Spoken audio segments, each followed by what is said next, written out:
காங்கிரஸுக்குன்னு வேற வழியே இல்லை, திமுக கூட தான் இருந்தாக வேண்டிய ஒரு நிர்பந்தம். காங்கிரஸுக்கு பார்கெனிங் பவரே இல்லை. இந்த 3 தொகுதிக்காக இவ்வளவு பூச்சாண்டி கிட்ட 3 மாசம் பூச்சாண்டி காமிச்சிட்டு இருந்தீங்க அப்படின்ற மாதிரி வெறும் 3 தொகுதிக்காகன்ற மாதிரி ஆயிடுச்சு. சரி, 28 தொகுதியோட ஃபைனல் பண்ணி வெளியில வந்திருக்காங்க. காங்கிரசினுடைய வாக்கு சதவீதத்தை வச்சுதான் கிட்டத்தட்ட 28 தொகுதியில் 2021 எலெக்ஷன்ல ஐயா ஸ்டாலின் அவர்கள் ஜெயிச்சு முதல்வர் ஆனது. 10,000 வாக்கு வந்து காங்கிரஸ் பிளோட் பண்ணாங்கன்னா அந்த 10,000 வாக்கு உங்களுக்கு வந்திருக்காரு. ஆட்டோமேட்டிக்கா திமுக பெரும்பான்மை இழந்திருக்கக்கூடிய ஒரு சூழல் உருவாயிருக்கும்.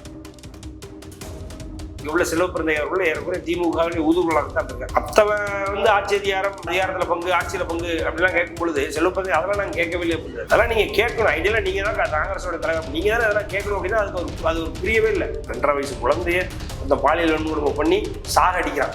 யாருக்கு பார்த்தா திமுக நிர்வாகி. அதை எதிர்த்து பேச காங்கிரஸ்ல ஒரு ஆம்பளை இல்லை. புது அடிமையாக இருப்பது வந்து கொண்டிருப்பது யாருன்னா இந்த கமலஹாசன், இந்த தேமுதிக அவருடைய பிரேமலதா புது அடிமையாக வந்திருக்காங்க. அவ்வளவு அவங்க வாங்கக்கூடிய 7 சீட்டோ 8 சீட்டோ உதயசூரியன் சின்னத்தில் தான் அவர்கள் வரும் பட்சத்தில் அதை விட கேவலம் வேற எதுவும் கிடையாது. அதை விட அதாவது விஜயகாந்த் அவருடைய ஆத்மாவுக்கு பண்ணக்கூடிய துரோகம் எதுவும் கிடையாது அப்படின்ற மாதிரியான ஒரு நிலைமைக்கு விஜயகாந்தனுடைய கட்சியை பிரேமலதா விஜயகாந்த் அவர்கள் தள்ளிவிட்டார் என்பதை தவிர இதில் நம்ம பேசுவதற்கு எதுவுமே இல்லை.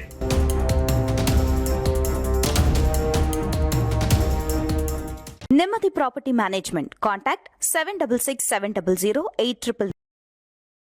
இழகரம் வாய்ஸ் நேயர்களுக்கு வணக்கம். இன்று நம்முடன் இணைந்திருப்பவர் அரசியல் விமர்சனர் சத்யன். வணக்கம் சார். இப்போ திமுகக்கும் காங்கிரஸ்க்கு இடையும் ஒரு பெரிய முறிவு மாதிரி போயிட்டு இருந்தது இல்லையா சார்? இப்ப திடீர்னு காங்கிரஸ் வந்து திமுக கூட கூட்டணி அமைஞ்சிருக்காங்க. என்ன உங்களோட கருத்து என்ன சார்?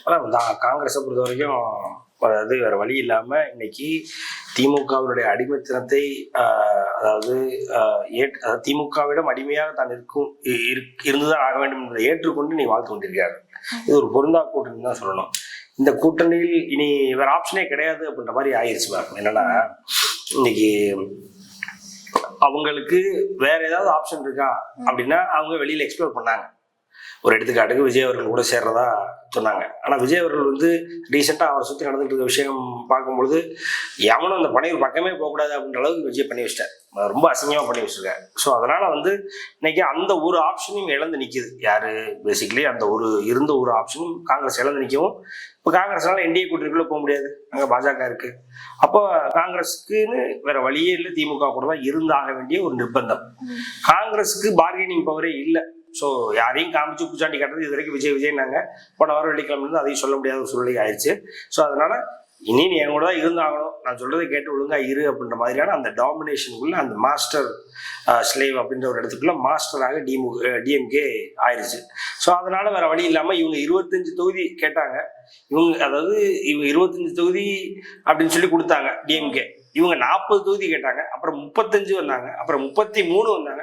கடைசியில வேற வழி இல்லாம 28க்கு முடிச்சுட்டு ஒரு 3 மட்டும் தொகுதி எக்ஸ்ட்ரா வாங்கிட்டு இந்த 3 தொகுதிக்காக இவ்வளவு பூச்சாண்டி கிட்ட 3 மாசம் பூச்சாண்டி காமிச்சிட்டு இருந்தீங்க அப்படின்ற மாதிரி வெறும் 3 தொகுதியாகன்ற மாதிரி ஆயிடுச்சு. சரி, 28 தொகுதியோட ஃபைனல் பண்ணி வெளியில வந்திருக்காங்க. இதுக்கு என்ன காரணம் அப்படின்னா சரியான பார்கெனிங் பவர் உள்ள ஒரு தலைவர் வந்து காங்கிரஸ்ல இல்லை. காங்கிரசினுடைய வாக்கு சதவீதத்தை வச்சுதான் கிட்டத்தட்ட 28 தொகுதியில் 2021 எலெக்ஷன்ல ஐயா ஸ்டாலின் அவர்கள் ஜெயிச்சு முதல்வர் ஆனது. அப்ப அதெல்லாம் சொல்லி காமிச்சிருக்கலாம். இப்ப நாங்க எங்களுடைய சப்போர்ட் இல்லை அப்படின்னா எனக்கு ஒரு 10,000 வாக்கு வித்தியாசத்துல 28 தொகுதியில ஸ்டாலின் அவர்கள் ஜெயிச்சார். அந்த 10,000 வாக்கு வந்து காங்கிரஸ் பிளோட் பண்ணாங்கன்னா அந்த 10,000 வாக்கு உங்களுக்கு வந்திருக்காது. யாருக்கு? திமுக வந்திருக்காது. ஆட்டோமேட்டிக்கா திமுக பெரும்பான்மை இழந்திருக்கக்கூடிய ஒரு சூழல் உருவாயிருக்கும். அப்படிப்பட்டதெல்லாம் சொல்லி காமிச்சு அதே நேரத்துல நாடாளுமன்றத்துக்கு ஒரு செக் வச்சிருக்கணும். இப்போ நாடாளுமன்ற தேர்தல் வந்துருச்சுன்னா காங்கிரஸ் என்ன கேட்டாலும் திமுக கொடுத்துரும். ஏன்னா நாடாளுமன்ற தேர்தல் வரும்போது காங்கிரஸ் தான் பிரதானம். காங்கிரஸ் தான் இந்தியாவுடைய 2ஆம் பெரிய கட்சி. அப்படிங்கும் பொழுது அதுல எந்த டிஸ்டர்பன்ஸும் பண்ணாது. ஆனா சட்டமன்ற தேர்தல் வந்தா மட்டும் காங்கிரஸ் ஏன் தொங்க விடுறீங்க? அப்போ நீங்க இப்ப எங்களை இப்படி பண்ணீங்கன்னா நாடாளுமன்ற தேர்தலில் நாங்க நிறைய கேட்போம், இல்லைன்னா உங்களுக்கு சப்போர்ட் கொடுக்க மாட்டோம். நாங்க அப்ப விஜய் கூட போயிட்டு போறோம், அப்ப சீமான் கூட போயிட்டு போறோம், அப்ப இல்லை நாங்க வேற யாரு கூட ஏடிஎம்கே கூட நாங்க போயிட்டு போறோம். ஏடிஎம்கே என்டிஏ கூட்டில இருந்து வெளியில வர வச்சு ஏடிஎம் கூட போயிட்டு போறோம். எதையாவது பேசணும், பேசி அவங்க இதோட பார்கெயின். பட் ஆனா இங்க உள்ள செல்வ பிறந்தையவர்கள் ஏறக்குறைய திமுகவின் ஊதுகுழலாகத்தான் இருக்காரு. மற்றவன் வந்து ஆட்சி அதிகாரம் எனக்கு பங்குல அதிகாரத்துல பங்கு, ஆட்சியில பங்கு அப்படிலாம் கேட்கும் பொழுது செல்வப்பிரதிநிதி அதெல்லாம் நாங்க கேட்கவில்லை அப்படின்றாரு. அதெல்லாம் நீங்க கேட்கணும். ஐடியலா நீங்க தான் காங்கிரஸோட தலைவர், நீங்க தானே அதெல்லாம் கேட்கணும் அப்படின்னா அது ஒரு புரியவே இல்லை. எக்ஸ்ட்ரா ஒரு 4 சீட்டு கேளுங்க அப்படின்னா அது எது கேட்கணும்? அது நாங்க முடிவு பண்ண, தலைமை தான் முடிவு பண்ணணுன்றாரு. நீங்க தானே சார் தலைவர், தமிழக காங்கிரஸ் கமிட்டியோட தலைவர் நீங்க தானே முடிவு பண்ணணும் அப்படின்னா அவருக்கு அது புரியல. ஸோ இங்கு திமுகவில் ஊதுகுழலாக இருந்து கொண்டிருப்பவர் யாருன்னா செல்வப்பிரதிநிதி அவர்கள். அதனால அவரால் எதுவும் பண்ண முடியல. காங்கிரசினுடைய நேரம் இன்னைக்கு திமுகவுடன் இணக்கமாக போக வேண்டும், திமுகவுடன் செயல்பட வேண்டும் என்று ஆயிடுச்சு.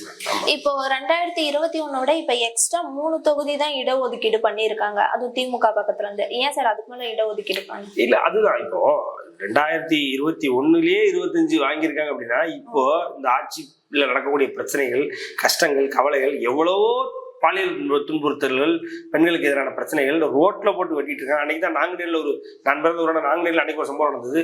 காரைக்குடி அந்த சம்பவம் இன்னும் ஆறல, அதுக்குள்ள காரைக்குடியில் இதே மாதிரி ஓட விட்டு விரட்டுறாங்க. ஒரு பைக்ல 3 பைக்ல 9 பேர், 3 பைக்ல 9 பேர் ட்ரிபிள்ஸ் வந்து ஓட விட்டு விரட்டுறாங்க. சிசிடிவி காட்சியில் அப்படியே பதிவாகுது. இப்படி கொலை, கொள்ளை, கற்பழிப்புன்னு எண்ணிலடங்காத கேஸ் போயிட்டு இருக்கு. கிட்டத்தட்ட 160% வந்து கிரைம் ரேட் கூடி இருக்கு. இப்போ அதாவது என்ன, என்சிஆர்டி டேட்டா படியே 160%, 32% பெண்களுக்கு எதிரான பாலியல் முறைகள். போக்சோ கேசஸ் வந்து கிட்டத்தட்ட 106 கோடி, அதாவது போக்சோ கேசஸ்ல 106 கோடி வந்து கிட்டத்தட்ட கவர்மெண்டே வந்து நிவாரணமா கொடுத்துருக்கு, கவர்மெண்டே அபிடவிட் தாக்கல் பண்ணிருக்கு. அந்த மாதிரியான சூழல்லாம் போயிட்டு இருக்கும் பொழுது இதெல்லாம் வச்சு பார்க்கும்பொழுது அப்பவே உங்களுக்கு 21-25 சீட்டு வாங்கணுமே, இப்போ இவ்வளவு காமிச்சு இவ்வளத்தையும் பேசி கூட வாங்கலாம். ஆனா வாங்கறதுக்கான தகுதி காங்கிரசிடம் இல்லை. காங்கிரசினுடைய தேசிய தலைமையிலும் இல்லை, காங்கிரசினுடைய மாநில தலைமையிலும் இல்லை. ஏன்னா தேசிய தலைமையில இல்லை அப்படின்றதுலாம் அன்னைக்கெல்லாம் மணிசங்கர் அவர்கள் பேசும்பொழுது தெளிவா சொல்றாரு. இங்கு மோடியை அகற்ற வேண்டும், மோடி முக்து பாரத் என்பதை கொண்டு வர வேண்டும். அப்படின்னா இங்க பாஜக முக்து பாரத் என்பதை கொண்டு வர வேண்டும்னா அது ராகுலால் சாத்தியப்படக்கூடிய விஷயம் இல்லை. இங்க அனைத்து, அதாவது மோடி எதிர்ப்பில் உள்ள, பாஜக எதிர்ப்பில் உள்ள அனைத்து கட்சிகளும் ஒன்றாக ஒரு கூட்டமைப்பு உருவாக்கி, எப்படி ஜனதா கட்சி ஆட்சிக்கு வந்ததோ அது போல கூட்டமைப்பினால் ஆட்சிக்கு வந்தால் உங்களுக்குள் நீங்கள் சுமூகமாக யாரோ ஒருவரை என்னது ஒரு பிரதமர் வேட்பாளரை தேர்வு செய்து கொண்டு அவங்க யாராவது வந்தாங்கன்னா அது நடக்குமே ஒழிய ராகுல் காந்தியால் இது சாத்தியப்படக்கூடிய விஷயமே இல்லைன்னு மணிசங்கர் பேசுறாரு.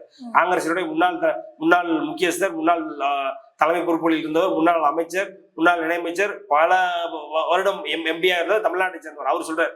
ஆக தேசிய தலைமையும் சரி, தமிழக காங்கிரஸ் தலைமையும் சரி, இந்த மாதிரி அடிச்சு பேசி நம்ம கட்சி முக்கியம், நம்ம கட்சிக்காரங்க முக்கியம், நம்ம தொண்டர்கள் முக்கியம், தொண்டர்களோட உழைப்பு முக்கியம், நமக்கான காங்கிரஸுக்கான வாக்கு முக்கியம், காங்கிரஸான வரலாறு முக்கியம், இந்த வரலாறு அழிந்து விடக்கூடாது அப்படிலாம் நினைச்சிருந்தாங்கன்னா அது வேற மாதிரி பேசி வாங்கியிருப்பாங்க. அது பேசக்கூடிய ஆட்கள் இல்லாதனால வெறும் 3 தொகுதி வாங்கிட்டு அவங்க பாட்டு வந்துட்டாங்க. இப்போ இந்த கூட்டணிலாம் தேர்தலுக்கு பின்பும் தொடருமா சார்? தேர்தலுக்கு முன்னாடி வேற வழி இல்லை. ஜெயிக்கிறதுக்கு இப்போ ஜெயிக்கிறதுக்கு வாய்ப்பே இல்லை. இப்போ 1% வாய்ப்பு இருக்குன்னு வச்சுக்கோங்க. அதிமுக தான் நீங்க ஜெயிக்கிற ரேஸ்ல இப்பவும் வந்து அட்லீஸ்ட் ஒரு 2 அடி முன்னாடி இருப்பாரு. முதல்ல 10 அடி முன்னாடி இருந்து இப்ப இந்த கூட்டணி வலுப்பெற்ற பட்சத்தில் இப்பவும் அதிமுக 2 அடி முன்னாடி இருக்கு. தொங்கு சட்டமன்றம் அப்படி இல்லைன்னா, தொங்கு சட்டமன்றம்ன்றதோட இன்னும் கிளியரா சொல்லணும்னா ஒரு சொற்ப ஓட்டுகள்ல 2 பேரும் இவர் லீட் பண்றதோ அவர் லீட் பண்றதோ, எடப்பாடியார் ஸ்டாலின் அவர் முந்துறதோ, ஸ்டாலின் எடப்பாடியார் அவர் முந்துறதோ நடக்க போகுது. ஸோ 1% தான் திமுக அதுலயும் ஜெயிக்கிறதுக்கு வாய்ப்பு இருக்கு. எடப்பாடியார் தான் அந்த சொற்ப ஓட்டுகளையும் சொற்ப சதவீதத்திலும் மிந்துவார் அப்படின்றது நல்லா தெரியுது. அப்ப அப்படி இருக்கும் பட்சத்துல கூட ஒரு வேளை 1% இவங்க ஜெயிச்சிட்டாங்க, யாரு திமுக ஜெயிச்சிட்டாங்க, மறுபடியும் இதே அவ்வளவு ஆட்சி தான் நடக்க போகுது அப்படின்னா இப்பவே முட்டு கொடுக்குறாங்க. அப்ப அவங்களுக்கு முட்டு கொடுக்கறதுல எந்த பிரச்சனையும் இருக்காது. மேம் 2.5 அன்னைக்கு கூட சொல்லியிருந்தேன், 2.5 வயசு குழந்தைய அந்த பாலியல் வன்கொடுமை பண்ணி சாக அடிக்கிறான். யாருன்னு பார்த்தா திமுக நிர்வாகி. அதை எதிர்த்து பேச காங்கிரஸ்ல ஒரு ஆம்பளை இல்லை.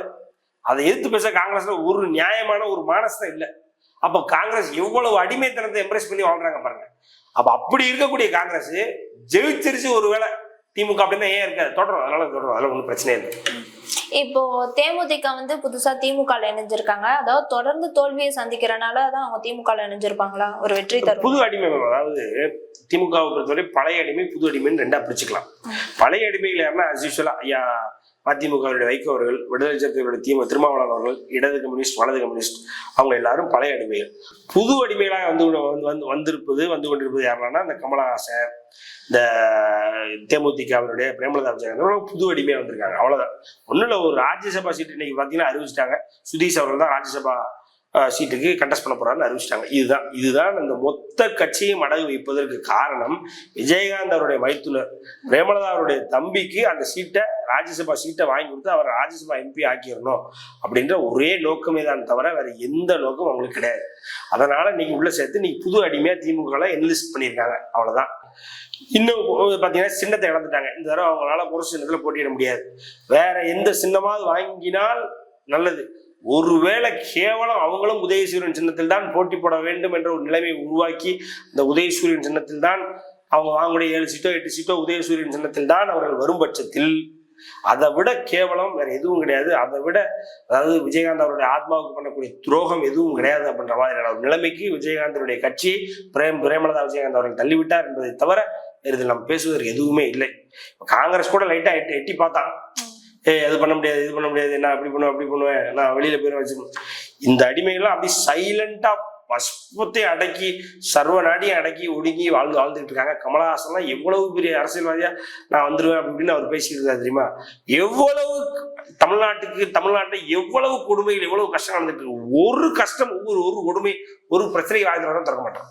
நல்லவன் நினைச்சோம், குறைந்தபட்சம் ஒரு நல்ல மனிதன் நினைச்சோம், பார்த்தா ஒரு நல்ல மனிதனுக்கான ஒரு அந்தஸ்தை இழந்துட்டு நீ வாழ்ந்துட்டு இருக்காரு. இதுதான் இனிமேல் திமுகவில் பயணிக்கக்கூடிய எல்லாரும் இப்படித்தான் இருக்காங்க. தேமுதிகவும் அதுக்கு விதிவிலக்கு அல்ல. இப்போ இவ்வளவு வருடம் கழித்து தேமுதிக திடீர்னு திமுக இணைய என்ன காரணம் சார்? அதுதான் இவ்வளவு வருடங்கள் கிடைத்து இணைகிறாங்க அப்படின்னா இன்னைக்கு அவங்களுடைய டீலிங் படி ராஜ்யசபா சீட்டு 1. 2வது எடப்பாடியார் அவர் ரொம்ப தெளிவா சொல்லிட்டாரு, இதற்கு முன்னால் நடந்த தேர்தல்ல ப்ராப்பரா, அதாவது 2024 நடந்த தேர்தல்ல தேமுதிகவுக்கு அதிமுகவோட சப்போர்ட் இருந்தது. ஒரு எடுத்துக்காட்டுக்கு விருதுநகர் தொகுதியில விஜயபிரபாரன் போட்டிட்டார், விஜயகாந்தனுடைய மகன் விஜயபிரபாரன் போட்டிட்டார். அவருக்கும் திமுகவுடைய மாணிக்கம் தாகூர் அவர்களுக்கும் 2000 ஓட்டு தான் வித்தியாசம்.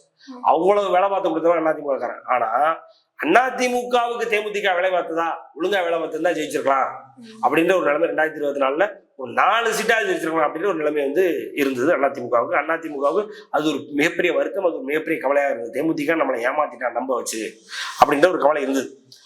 அந்த ஒரு கவலையினுடைய வெளிப்பாடு தான் இந்த தடவை 3 சீட்டு மேல கொடுக்க முடியாதுன்னு சொல்லிட்டாங்க. அதிமுக 3 சீட்டு மேல கொடுக்க முடியாது, ராஜ்யசபா சீட் வேணா கொடுக்குறேன் அப்படின்னு சொல்லிட்டாங்க. ராஜ்யசபா சீட் சுதீஷ் நீங்க எடுத்துக்கோங்க, 3 சீட்டு கொடுக்கலாம். இழுபறியில 5 வரைக்கும் போச்சு. ஆனா இவங்க 7ஓ 8ஓ ஏதோ ஃபைனல் பண்ணிருக்காங்க போல இருக்கு. இன்னும் கொஞ்ச நாள் அபிஷியலா வெளியில வந்துடும். அதனாலதான் போயிட்டாங்க, வேற ஒண்ணும். உங்கள் கருத்துக்களை தெரிவித்ததுக்கு நன்றி சார்.